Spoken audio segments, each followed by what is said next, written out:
Bueno, hola chicos. Entonces ya nosotros vimos la definición de función, la definición de relación, la diferencia que hay entre las dos, que fue la temática que trabajamos el día de ayer. Ahora vamos a empezar a trabajar más específicamente sobre el dominio y el rango. También ya definimos qué es el dominio y el rango de una función. Dijimos que el dominio son todos los valores que están en el conjunto de partida, es decir, todos los valores que va a tomar la variable x, por eso se llama una variable independiente, porque puede tomar los valores que nosotros consideremos, ¿ok? Y ya dijimos que el rango son las imágenes de esos valores del conjunto de partida, es decir, cuando yo reemplazo en la función el valor de x, me está dando el valor del rango, es decir, el valor de y, ¿ok? Pero entonces hoy vamos a especificar un poco más, porque dependiendo del tipo de función, pues va a ser como vamos a calcular los diferentes dominios y rango de cada una de ellas. Entonces, como estamos hablando que depende del tipo de función, lo primero que vamos a hacer es eso, arreglar como qué tipo de funciones existen. Entonces, acá hay algunos ejemplos de las funciones que quizás nos hemos encontrado pues en el trayecto de toda la parte como de la vida matemática, ¿ok? Son algunos ejemplos, ¿listo? Entonces, por ejemplo, tenemos función lineal, función cuadrática, trigonométrica, que es reciente, la trabajaron ustedes el año pasado, exponencial, logaritmo natural. Esto que ustedes ven acá en naranja son como las expresiones generales de esas funciones, es como la forma general, la presentación general, ¿listo?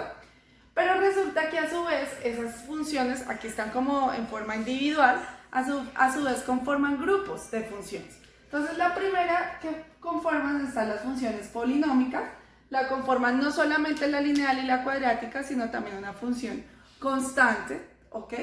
Tenemos las funciones trigonométricas, acá hay un ejemplo con seno, pero también tenemos coseno, tangente, cotangente, cosecante, secante y demás, ¿ok? Y estas de acá, la exponencial, logaritmo natural, ¿sí? Logarítmica, esas conforman el grupo de las funciones trascendentes.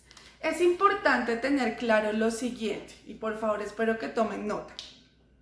Calcular el dominio y el rango de la función, siempre, independientemente del tipo de función, siempre va a tener la siguiente indicación.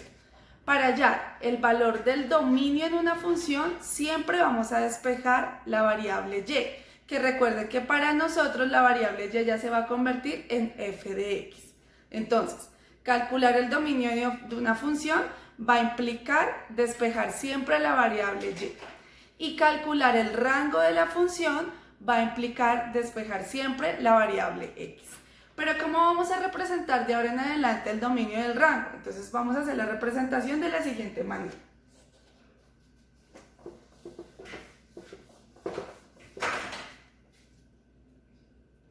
Vamos a llamar nosotros dominio de la función, lo vamos a representar dom f, ¿ok? Y ya saben que para calcular el dominio de la función despejamos y, que nosotros le llamamos f de x, ¿ok? Recordemos que cuando yo calculo el dominio de la función, estoy hallando los valores que esa función va a poder tomar en el eje x, ¿ok?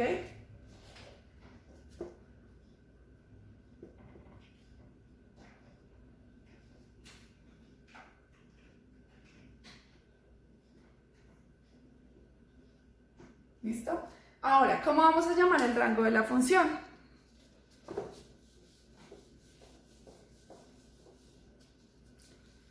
Al rango de la función lo vamos a denominar rang f, y recordemos que para hallar el rango de la función lo que vamos a despejar es la variable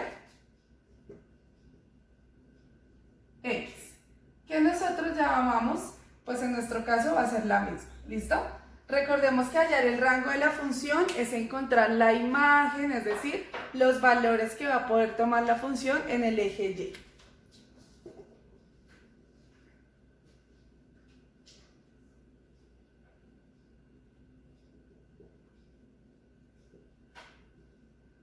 ¿Listo? Entonces, si yo tengo una gráfica o un plano cartesiano,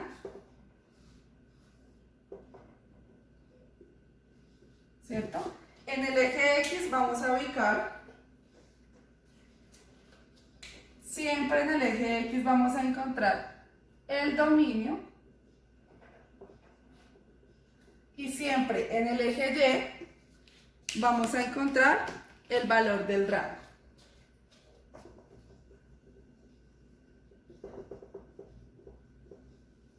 ¿Ok?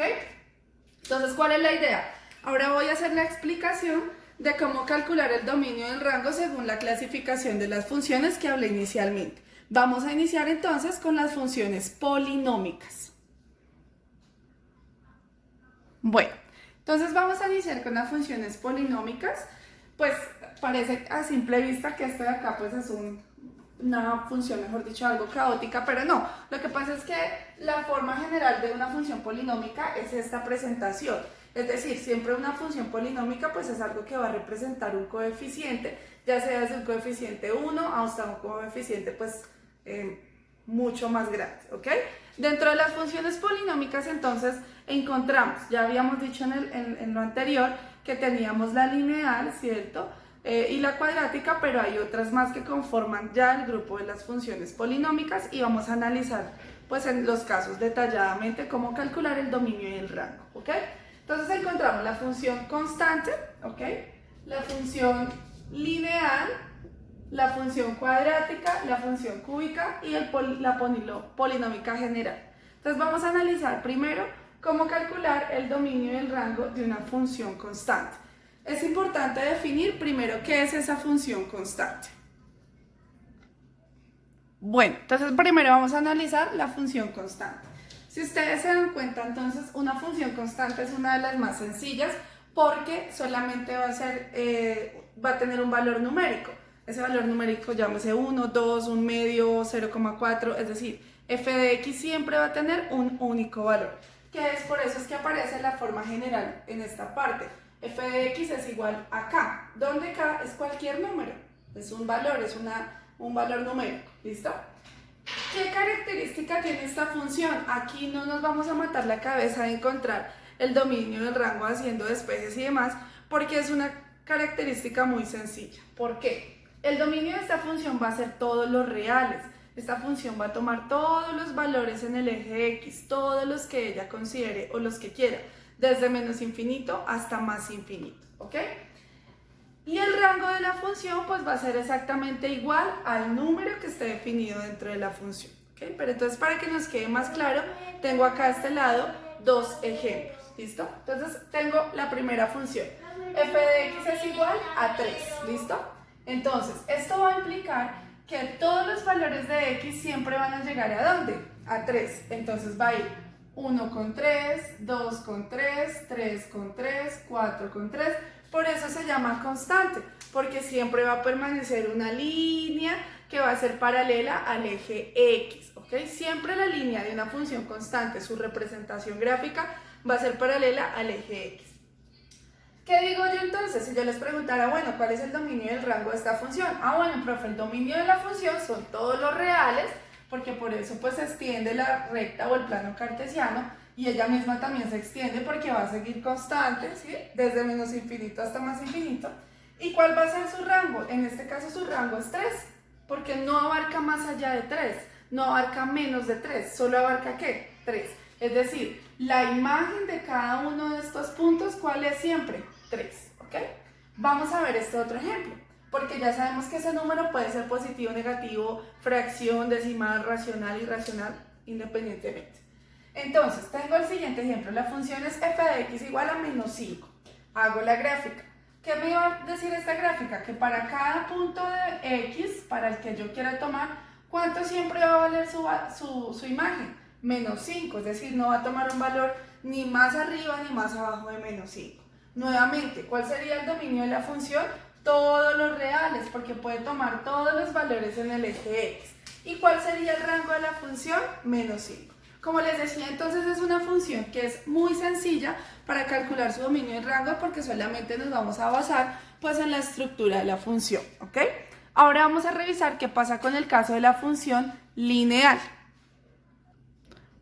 Bueno, Para el caso de la función lineal es aún más sencillo también porque solamente dependemos de su construcción gráfica, ¿ok? Nosotros sabemos que para poder hacer la gráfica de una función debemos tener una tabla de valores que pues ya lo hemos venido trabajando con anterioridad en los otros cursos o en los otros grados. ¿Qué hay que tener en cuenta de la función lineal? Es importante tener en cuenta lo siguiente. Primero, la estructura de la función lineal, la estructura general está dado de f de x igual a mx más b, ¿ok? Donde, ¿qué significa cada uno de los valores? Pues x ya sabemos que es la variable independiente, que nosotros le podemos dar los valores que nosotros queramos, ¿ok? M es la pendiente de la función, ¿listo? Y esta pendiente me va a determinar dos aspectos o una posibilidad. Si la pendiente es mayor a 0, quiere decir si es positiva, porque los mayores a 0 son los positivos, la función es creciente. Pero si por el contrario la función es menor a 0, es decir, es negativa, quiere decir que la función va a ser decreciente, ¿ok? ¿Qué significa B en la función? Es el punto de corte con el eje Y, es decir, es por donde corta al eje Y, ¿listo? Entonces, en esta función lineal no hay necesidad de hacer un cálculo para hallar dominio y rango, igual que en la anterior. ¿Por qué? Porque en la función lineal tiene la característica que su dominio son todos los reales, es decir, en el eje X puede tomar todos los valores y su rango también son todos los reales, es decir, en el eje Y puede tomar todos los valores, ¿ok? Acá hice un ejemplo y utilicé un solo plano cartesiano para representar dos gráficas o dos funciones diferentes, ¿listo? La primera función la hice en azul, ¿ok? Fíjense cómo es la estructura de la función. 2x, ¿sí? ¿Se parece a esta? Sí. Tiene la pendiente, que en este caso sería, ¿qué? 2, ¿ok? Tiene la x, ¿sí? Y el b no está, es decir, que ¿cuánto vale el b para esta función? 0. De esta función, ¿qué puedo decir yo? Que su dominio son todos los reales, que su rango son todos los reales, y además puedo decir, no lo escribí, pero ya teniendo esta definición, puedo decir que es una función ¿de qué tipo? Creciente. ¿Por qué? Porque su pendiente es mayor ¿a quién? A 0, ¿ok? Ahora, para la función que está dibujada en naranja, ¿tiene la misma estructura? Sí. ¿Tiene la pendiente? Menos 3. ¿Tiene x? Sí. ¿Tiene b? Sí. 2. Entonces, esto implica que esta función, ¿cuál va a ser su dominio? Todos los reales. ¿Cuál va a ser su rango? Todos los reales. ¿Es una función qué? ¿Creciente o decreciente? Sería una función decreciente, ya que su pendiente es ¿cuánto? Menos 3, es menor que 0. Y adicionalmente, en las dos vamos a verificar si exactamente B es el punto de corte. ¿Aquí cuánto dijimos que valía B? 0. Por eso esta función debe cortar allí en el punto 0. ¿Lo corta en el punto 0? Sí, fíjense, miren, acá está cortándolo en el punto 0, ¿ok? Y para esta función dice que el punto B es 2. Vamos a verificar si corta en el punto 2 allí. ¿Lo corta en el punto 2? Sí, entonces está correcto. Es sencillo, solamente tendríamos que basarnos, uno, en la simple estructura de la función, ya me está diciendo todos los valores. O dos, también nos pueden dar, no la función sino la gráfica, también lo podemos determinar, ¿ok? Es una función muy sencilla. Vamos a dedicar mayor tiempo a la función cuadrática. En esta sí debemos seguir una serie de parámetros para calcular el caso del rango, porque el dominio también nos vamos a dar cuenta que pueden ser todos los reales, ¿ok? Entonces espero que por favor revisen varias veces el video, tomen apuntes de todo esto y pues ahorita en la siguiente hora vamos a trabajar pues unos ejemplos y ejercicios de aplicación para que nos quede aún más entendido pues toda esta temática, ¿ok?